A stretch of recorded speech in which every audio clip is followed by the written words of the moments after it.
Under writings of shares and debentures के third lecture में आज हम सेकंड लेक्चर में जो न्यूमेरिकल प्रॉब्लम के सॉल्यूशन की स्टार्टिंग की थी उसके सेकंड पार्ट को आज पढ़ेंगे। और जैसा कि थोड़ा सा मैं आपको याद करवा दूं कि हमने एक न्यूमेरिकल प्रॉब्लम ली थी जिसमें क्या था कि एक कंपनी के शेयर्स को सब्सक्राइब कराने के लिए एक से ज़्यादा अंडरराइटर्स जो है ना कॉन्ट्रैक्ट कर लेते हैं। जैसा कि हम कन्फ्यूज़न से बाहर आने के लिए अपनी मेन बात पे आते हैं कि एक कंपनी को 50,000 शेयर्स जो है ना वो सब्सक्राइब करने थे मोहन लिमिटेड को। तो उसने एक्स को कॉन्ट्रैक्ट दिया 30,000 का, वाई को कॉन्ट्रैक्ट दिया 12,500 का और जेड को दिया 7,500 का कॉन्ट्रैक्ट दिया कि मुझे 50,000 शेयर्स पब्लिक में सब्सक्राइब करने हैं और आप तीनों मिलके करवाओ। तो ये क्या हो जाती है, उनकी ग्रॉस लायबिलिटी हो जाती है। लास्ट वीडियो में बताया था कि ग्रॉस लायबिलिटी के साथ साथ खुद अंडरराइटर जो अपनी एप्लीकेशन लगाते हैं उसको फर्म अंडरराइटिंग बोलते हैं। तो एक्स ने फर्म अंडरराइटिंग की एप्लीकेशन लगाई 4,000, वाई ने 1,500 और जेड ने 5,000 की फर्म एप्लीकेशन लगाई है। ठीक है, हम क्योंकि इसका एक पार्ट पढ़ चुके हैं, हमें ये बोला गया था कि इस क्वेश्चन को आप 2 बार करो। ठीक है, एक तो करो shares of the firm underwriting are not included in the marked application. एक बोला गया था shares of the firm underwriting are included in the marked application. तो हमने इसका सेकंड पार्ट पहले पढ़ लिया है, वो मेन है, वो ज़्यादा आता है। In the absence of information, सूचना के अभाव में हमें सेकंड पार्ट ही मानना होता है कि जो एप्लीकेशन अनमार्क्ड है, पब्लिक से मिलने वाली एप्लीकेशन पर अंडरराइटर की स्टैंप लगी होती है। तो पब्लिक के से मिलने वाली वो एप्लीकेशन जिस पर स्टैंप नहीं लगी हुई उसको अनमार्क्ड एप्लीकेशन बोलते हैं। ये सारी बातें मैं पहले भी सुना चुका हूँ। तो थोड़ा सा पहले वाला सॉल्यूशन आपको पहले दिखा देता हूँ। क्या था कि एक्स ने बोला था मैं 30,000 बिकवाऊंगा, वाई ने बोला था मैं 12,500 बिकवाऊंगा और जेड ने बोला था मैं 7,500 बिकवाऊंगा। इस तरह से कंपनी की 50,000 शेयर सेल होने थे। हमारा सिस्टम क्या कहता है कि जितनी जिम्मेवारी उन्होंने ली है, मतलब जो उनकी ग्रॉस लायबिलिटी है, उसमें से हम माइनस करते हैं मार्क्ड एप्लीकेशंस।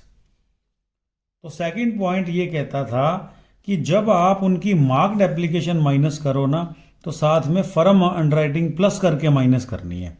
जैसे उसकी marked firm, marked firm, marked firm. तो अब ये नया पॉइंट ये कहता है, देखिएगा मैं आपको मिलाता रहूंगा पूरे वीडियो में। जैसे कि हम लिख लेते हैं इसकी फर्म अंडरराइटिंग कितनी है, एक्स की फर्म अंडरराइटिंग है 4,000, ऐसे लिखने के लिए होती है ये। इसकी 1,500, इसकी 5,000 और टोटल फर्म अंडरराइटिंग होगी हमारी 10,500। इसका क्या हम क्लोज कर देते हैं, इसको हम क्लोज कर देते हैं। उसके बाद क्वेश्चन अब स्टार्ट हो रहा है। ग्रॉस लायबिलिटी का मतलब होता है किसने कितने शेयर बिकवाने का कॉन्ट्रैक्ट लिया हुआ है। इसने 30 का लिया हुआ है, इसने 7,500 का लिया हुआ है, और सॉरी इसने लिया हुआ है 12,500 का, 12,500 का, इसने 7,500। इस तरह से मोहन लिमिटेड ने अपने 50,000 शेयर सब्सक्राइब कराने हैं। सबसे पहला काम होता है less marked applications. Marked application point number 1 कहता है कि मार्क्ड एप्लीकेशन माइनस करते समय फर्म एप्लीकेशन को मार्क एप्लीकेशन नहीं मानना। आपने देखा होगा हमने यहां फर्म एप्लीकेशन को मार्क्ड माना था, मतलब मार्क्ड में के साथ मिक्स करके माइनस किया था। आज हम क्या करेंगे, इनकी मार्क्ड एप्लीकेशन आई हुई है, यहाँ लिखा है इनकी फेवर में, हम यहाँ देख लेते हैं 5,000 इसकी फेवर में आई हुई है, 10,000 इसकी फेवर में आई हुई है और 2,500 इसकी फेवर में आई हुई है। तो टोटल क्या हो गया 17,500 ये आई है। तो मैं आपको दोनों का चेंज दिखाने के लिए तैयार बैठा हूं। देखिएगा हमने 9 माइनस किया था, 11,500 माइनस किया था, 7,500। अभी हम कितना माइनस कर रहे हैं, सिर्फ उनकी पब्लिक वाली मार्क्ड एप्लीकेशन को ही हम माइनस कर रहे हैं। तो आंसर आ गया इसका 25,000, इसका 2,500, इसका आ गया 5,000 और टोटल रह गया 32,500। जैसे ही हम मार्क्ड एप्लीकेशन माइनस करते हैं, लेस करेंगे अनमार्क्ड एप्लीकेशंस। अनमार्क्ड एप्लीकेशन, ये जो अनमार्क्ड एप्लीकेशन होती है ना जी, ये आपको निकालने का सीधा ही तरीका है कि टोटल एप्लीकेशन, पिछली बार हमने क्या किया था, 35,500 में से 28,000 माइनस किया था क्योंकि ये 28 है, ठीक है। आज हम क्या करेंगे, 35,500 में से सिर्फ 17,500 ही माइनस करेंगे तो हमारी अनमार्क्ड एप्लीकेशंस आ गई। पिछली बार आई थी अनमार्क्ड, आई थी 7,500, ठीक है। तो अब आ गई 18,000, ये माइनस करें तो ये कितना हो गया 18,000। ये इनकी ग्रॉस लायबिलिटी रेशो में से करनी होती है। ग्रॉस लायबिलिटी रेशो इनकी बनाई थी हमने पिछले न्यूमेरिकल में, इनकी ग्रॉस लायबिलिटी रेशो बनाई थी 12,5,3, तो वही रहेगी 12,5,3।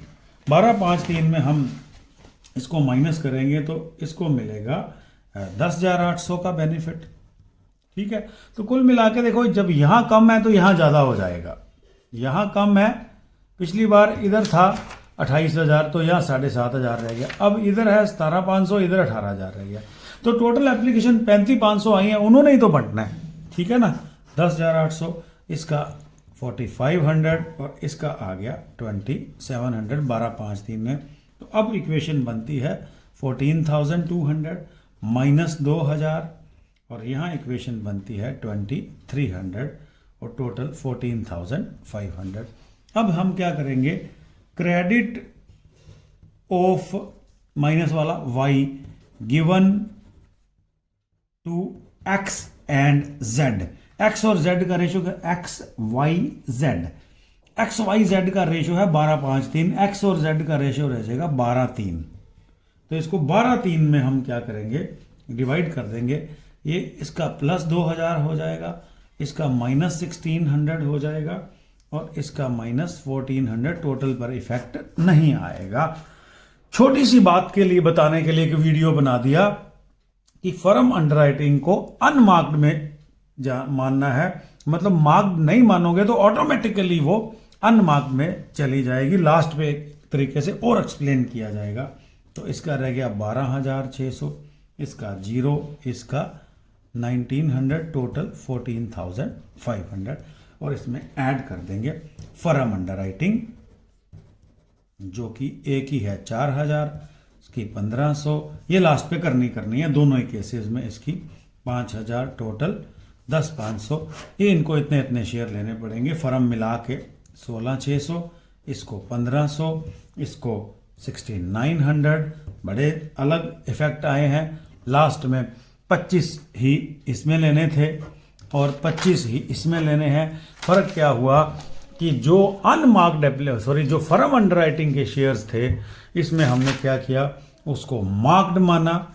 फर्म अंडरराइटिंग ये मान लिया कि एक्स का फायदा एक्स को दिया जाएगा, फर्म अंडरराइटिंग का वाई को, जेड को। और दूसरे केसेस में क्या माना हमने, फर्म अंडरराइटिंग को हमने क्या मान लिया, मैंने पहले सेकंड पढ़ाया था, सेकंड वीडियो में मैंने इसका दूसरा केस कराया।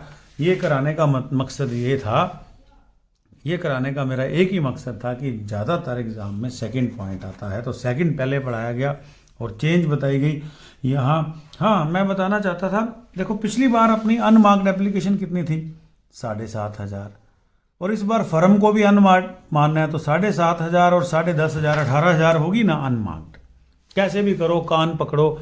टोटल जनता ने 35,500 की एप्लीकेशन दी है, उसमें 17,500 पर मोर लगी हुई है, तो बिना मोर वाली 18,000 रहेगी। हल्का सा यहाँ लिख भी देते हैं, बिना मोर वाली 18, बिना स्टैंप वाली 18,000 रहेगी। इसमें क्या था, जनता ने 35,500 के लिए अप्लाई किया है, हमने फर्म एप्लीकेशन को भी स्टैंप वाली एप्लीकेशन मान लिया, तो अनमार्क्ड लगेगी 7,500।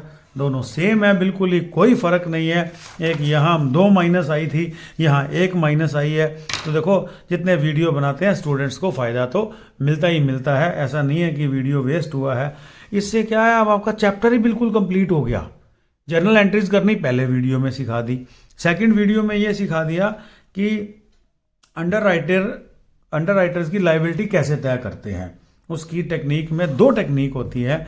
सूचना के अभाव में हमें सेकंड केस करना होता है कि फर्म अंडरराइटिंग को हमने मार्क्ड मानना होता है, और जब वो कह दे कि नहीं जी अपने को तो फर्म अंडरराइटिंग को अनमार्क्ड मानना है, तो फिर पहला केस हो जाता है 3rd वीडियो में जो आपको बताया गया है। Thank you. मिलते हैं एक नए वीडियो के साथ और नए पॉइंट के साथ। तब तक आप जितने भी वीडियो बनते हैं इसको बार बार देखते रहें, समझते रहें, बुक से न्यूमेरिकल क्वेश्चन करते रहें, और जो मैं असाइनमेंट भेजता हूं उसका भी सॉल्यूशन करते रहें। Thank you.